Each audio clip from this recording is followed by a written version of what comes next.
अविराम वाणी पर आपका हार्दिक स्वागत है। अविराम साहित्यिकी के इस YouTube मंच से मैं उमेश महादोशी आपको सादर प्रणाम करता हूँ। मित्रों, आज गुरुवार है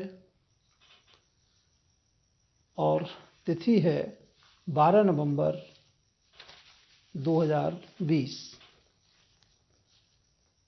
आज का दिन यानी कि 12 नवंबर लघुकथा जगत के लिए बेहद महत्वपूर्ण दिन है।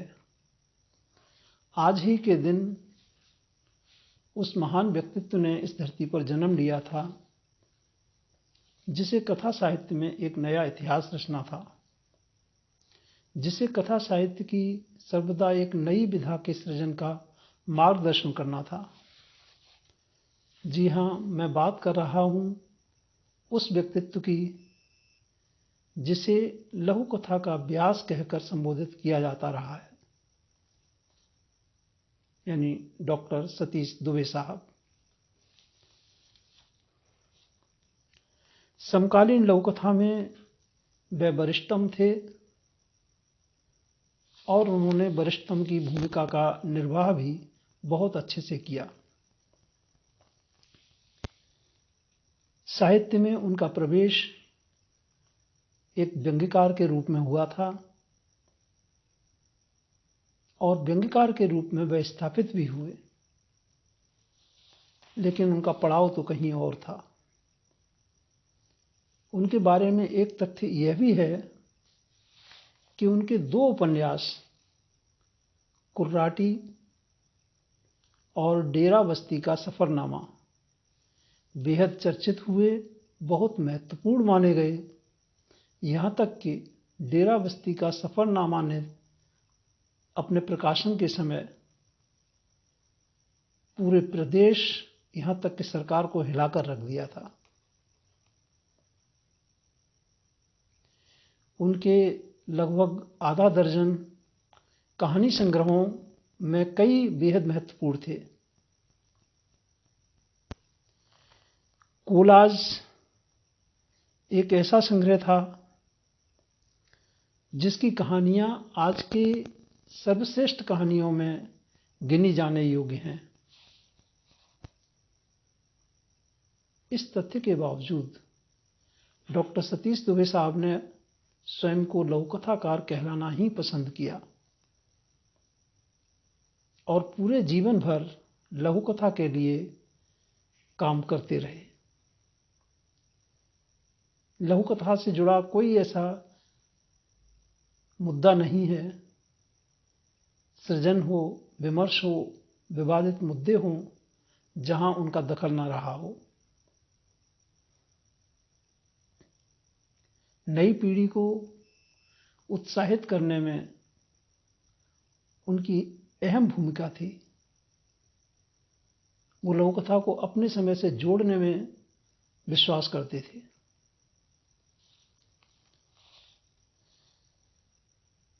लगभग 1 दर्जन लघुकथा संग्रहों में उनके कई संग्रह बेहद चर्चित हुए, महत्वपूर्ण माने गए, लेकिन बूंद से समुद्र तक एक ऐसा संग्रह था कि जब वो प्रकाशित हुआ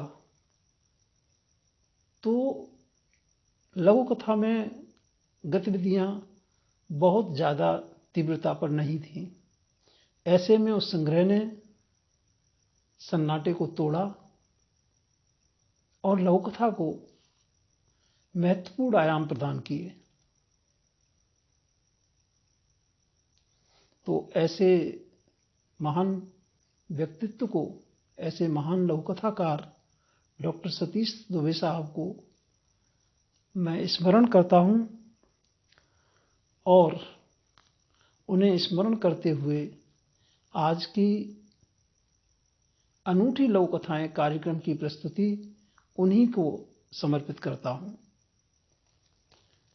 ये एक सुखद संयोग है कि आज की अनूठी लघुकथाओं में शामिल उनकी लघुकथा का शीर्षक बर्थडे गिफ्ट है।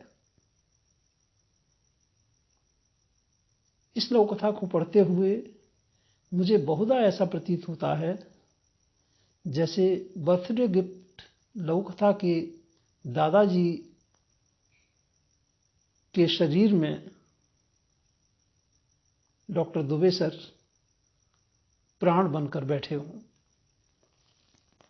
तो मित्रों, श्रद्धेय डॉक्टर सतीश दुबे साहब को स्मरण करते हुए मैं प्रस्तुत हूं लेकर अनूठी लघुकथाएं। अनूठी लघुकथा में हमारा प्रयास है कि लघुकथा की अनुभूति की सघनता पाठकों को विशेष रूप से प्रभावित करने वाली हो अथवा उसका कथ्य में जीवन मूल्यों में हो रहे परिवर्तनों की शाश्वतता को रेखांकित करने की क्षमता हो अथवा उसका कथ्य अपने समय की जड़ता को चुनौती देने में सक्षम हो। ये लघुकथाएं हमने अभिराम साहित्यिकी के जनवरी-मार्च 2018 से अक्टूबर-दिसंबर 2020 तक के अंकों से ली हैं और इन लघुकथाओं के चयन में संपादक के साथ हमने सामान्य पाठक की समझ और उसकी पसंद का परीक्षण भी किया है। मित्रों, अभिराम वाणी का ये मंच आपका अपना मंच है, इसलिए मेरा निवेदन है कि इस मंच को पाठक मित्रों तक पहुंचाने, उनके बीच लोकप्रिय बनाने में सहयोग करें और यदि आपने स्वयं अभी तक इसे सब्सक्राइब नहीं किया है तो आपसे मेरा निवेदन है कि आज इसे सब्सक्राइब अवश्य कर लें ताकि हमारे प्रत्येक वीडियो की जानकारी आप तक पहुंचती रहे।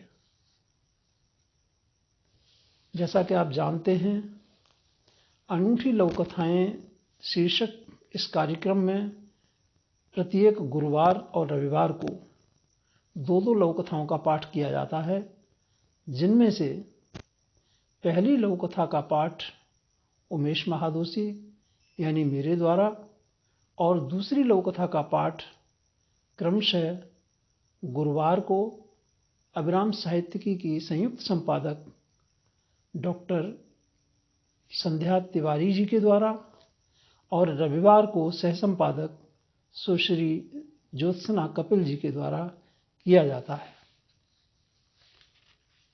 तो मित्रों, आज की पहली अनूठी लघुकथा के रूप में मैं प्रस्तुत कर रहा हूं डॉक्टर सतीश दुबे साहब की सुप्रसिद्ध लघुकथा बर्थडे गिफ्ट। दुबे सर की ये लघुकथा अभिराम साहित्यिकी के जुलाई-सितंबर 2019 अंक में शामिल है। तो प्रस्तुत है लघुकथा बर्थडे गिफ्ट। ऑटो रिक्शा जैसे ही रुका, उन्होंने गेट के बाहर 5 वर्षीय पोती को खड़े पाया। उसके चेहरे से झलक रहा था कि वह उन्हीं का इंतजार कर रही है। दादाजी, बेटे, आज जरूर कोई विशेष बात है। ऑटो से उतरकर उन्होंने प्रश्नसूचक दृष्टि से उसे देखा। दादाजी, आज आपको बहुत अच्छी बात बताऊंगी। किसी विशिष्ट मेहमान के आगमन में व्यक्त किए जाने वाले आत्मीय खुशी के इजहार के रूप में वह उनके आगे आगे चलते हुए नृत्य करने की मुद्रा में हाथ पैर मटका रही थी। वे सोफे पर जाकर बैठ गए। पत्नी द्वारा दिया गया एक गिलास पानी गटक जाने के बाद भी थकान के कारण उनका हलक सूखा था। उन्होंने पानी और देने का संकेत किया। अब वे तर थे। पोती इस क्रियाकलाप से बेखबर उनके दोनों पैरों में चेहरा डाले मुस्कुरा रही थी। बता दूं? उसने दादी की ओर निगाह डाली। वे समझ गए दादी पोती की कोई साजिश है। बता दो, क्या बताना चाहती हो? दादाजी, आज आपका हैप्पी बर्थडे है ना? उन्होंने हिसाब लगाया। आज उनकी उम्र के 57 साल पूरे हो गए हैं। अच्छा हाँ, मैं तो भूल ही गया था। वे न जाने कौन से विचारों में खो गए। दादाजी, मैं आपके लिए गिफ्ट लाती हूं। उसकी जल्दबाजी से लग रहा था गिफ्ट के रूप में अपनी खुशी को प्रकट करने के लिए अपने आप को न जाने कब से रोक रही थी। पीछे की ओर हाथों में कुछ छिपाए वह लौटी। आप आंखें मीचिए। उन्होंने आंखें मूंद लीं। अब खोल दीजिए। इधर देखिए। उसने सेंट्रल टेबल के बीच में रखी टॉफी की ओर इशारा किया तथा ताली बजाकर गाने लगी, हैप्पी बर्थडे टू यू दादाजी। उन्होंने महसूस किया उनके सामने बेशकीमती उपहार रखा हुआ है। घर का सन्नाटा टूट चुका है तथा पूरा कमरा हैप्पी बर्थडे टू यू से गूंज रहा है। याद आया उसे कल 2 टॉफियां दिलाई गई थीं। उसे याद था कि कल दादाजी का बर्थडे है, इसलिए उसने एक टॉफी जतन से अपनी स्टडी टेबल की ड्रॉअर में छुपाकर रखी थी। दादाजी, आपको गिफ्ट कैसा लगा? बहुत अच्छी, थैंक यू बेटे। तो लीजिए ना। उसने रैपर खोलकर हंसते हुए टॉफी उनके मुंह में डाल दी। उन्होंने दोनों हाथों से उसे अपने सीने से भींच लिया। जीवन में पहली बार इतने आत्मविभोर वातावरण में उनका जन्मदिन मनाया गया था। नम आंखों से उन्होंने पोती को चूम लिया।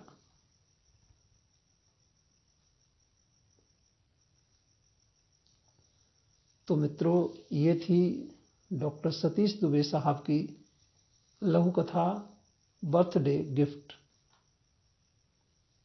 और अब आप सुनेंगे डॉक्टर संध्या तिवारी जी से नई पीढ़ी के एक प्रतिभाशाली लघु कथाकार की अगली अनूठी लघु कथा।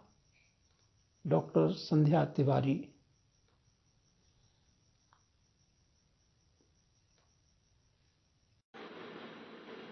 नमस्कार। धन्यवाद डॉक्टर महादोशी जी। सभी मित्रों को मेरा नमस्कार। आज मैं युवा लघु कथाकार वीरेंद्र वीर मेहता जी की लघु कथा जीत की ओर लेकर प्रस्तुत हुई हूँ। उनकी यह अनूठी लघु कथा अभिराम साहित्यिकी के अप्रैल 2019 के अंक में शामिल की गई थी। तो प्रस्तुत है लघु कथा जीत की ओर। जाके पैर न फटी पिवाई, सो का जाने पीर पर आई। अपने आंसुओं को जल्द करती हुई वो मन ही मन बुदबुदा उठी। जब से घर लौटी थी, अंधेरे में ही सिमट गई थी। कमरे की खिड़की पर लगे शीशों को भी अखबारी कागजों से बंद कर बाहर की रोशनी को अंदर आने से रोक दिया था उसने। अपनों की नजर में हमदर्दी थी या बेचारगी, पता नहीं, लेकिन दोनों ही बातें उसके मन को आहत कर रही थी। अपनों की सांत्वना उसको कुछ शांत तो कर रही थी, लेकिन घंटों सोचने के बाद भी जो हुआ उसको स्वीकार करे या प्रतिकार करे का निर्णय वो नहीं ले पा रही थी। और सबसे बड़ा सवाल था, दूसरों का सामना कैसे करूं जब मैं खुद का ही सामना नहीं कर पा रही हूं। यही सब सोचते वो खिड़की में लगे शीशे के सामने आ खड़ी हुई थी। क्या अपराध था मेरा? यही कि तुमने मेरी होने से मना कर दिया था। सहसा ही धुंधले शीशे में उसका दुष्ट चेहरा कुटिल मुस्कान लिए आ खड़ा हुआ। और अब तुम्हारा कोई होना भी नहीं चाहेगा। नहीं नहीं, ऐसा नहीं हो सकता। वो सहम कर पीछे हट गई। मन का अंधेरा और गहराने लगा। कुटिल मुस्कान ठहाकों में बदल गई। एकाएक भीतर का अंधेरा आक्रोश बन शीशे से जा टकराया और शीशा छन्न से टूटकर बिखर गया। शैतान कई टुकड़ों में बट गया। शीशे पर लगा अखबार आधा फटने के बाद हवा में फड़फड़ाने लगा और टूटी खिड़की से छनकर आती रोशनी ने सहज ही उसकी आंखों को उजाले से भर दिया। उसका तन मन आलोकित होने लगा था। उसकी आंखें देर तक खिड़की पर लगी रहीं। धीरे धीरे उसका आत्मविश्वास लौटने लगा था। कुछ ही लम्हों में वो एक निर्णय पर जा पहुंची। उसने हाथ बढ़ाकर उस फटे अखबार को खींचा और मुट्ठी में भर लिया जिस पर फोटो सहित अखबार छपी थी। अ cafe run by acid attack survivors, अर्थात तेजाबी हमलों से उभरते लोगों द्वारा चलाया जा रहा एक कैफे। धन्यवाद। ये थी वीरेंद्र वीर मेहता जी की लोक कथा जीत की ओर। और यदि आपको ये दोनों लोक कथाएं पसंद आई हों तो कृपया लाइक करें, कमेंट करें और ये बताएं हमें कि आपको ये लोक कथाएं कैसी लगी। हमें अच्छा लगेगा। धन्यवाद।